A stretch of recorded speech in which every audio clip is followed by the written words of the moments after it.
தமிழ்நாட்டு பொதுமக்களுக்கு தூய்மை பணியாளர் சார்பாக வணக்கம். கடந்த 140 நாட்களாக கடுமையான போராட்டங்களை சென்னை மாநகராட்சி தூய்மை பணியாளர்கள் உழைப்புரிமை சார்பில் நடத்தி கொண்டிருக்கிறார்கள். இந்த சூழலிலே 140 நாட்களுடைய போராட்டம் என்பது பல்வேறு இன்னல்களுக்கு தூய்மை பணியாளர் ஆளாயிருக்கிறார்கள், பொய் வழக்குகளுக்கு ஆளாயிருக்கிறார்கள். பெண் தூய்மை பணியாளர்கள் தொடர்ந்து 31வது நாளாக காலவரையற்ற உண்ணாநிலை போராட்டத்தில் ஈடுபட்டுக் கொண்டிருக்கிறார்கள். அதிலும் குறிப்பாக கல்பனா, வேளாங்கண்ணி 2 தோழர்கள் 17 நாட்களாக காலவரையற்ற உண்ணாநிலை போராட்டத்தில் இருக்கிறார்கள். பொதுமக்களுடைய ஆதரவோடு, தொழிலாளருடைய ஆதரவோடு தொழிலாளருக்கு 1500 தொழிலாளருக்கு அரிசி பருப்பு வழங்குவது, எண்ணெய் வழங்குவது போன்ற நடவடிக்கைகளில் ஈடுபட்டுக் கொண்டிருக்கிறோம்.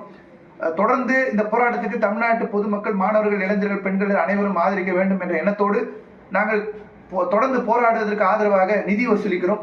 அந்த அடிப்படையில் எங்கள் போராட்டத்துக்கு ஆதரவு கரம் கொடுங்கள். ₹1 உங்களுடைய நிதியை அளியுங்கள். ₹1 நிதி என்பது உங்களுடைய ஆதரவை பெறும் நோக்கத்தில் இருப்பதால் நீங்கள் அனைவரும் இதற்கு பங்களிப்பு செலுத்த வேண்டும் என உழைப்போர் இயக்கம் சார்பாக, LTC சார்பாக கேட்டுக்கொள்கிறோம். தூய்மை பணியாளர் போராட்டம் வெல்ல வேண்டும்.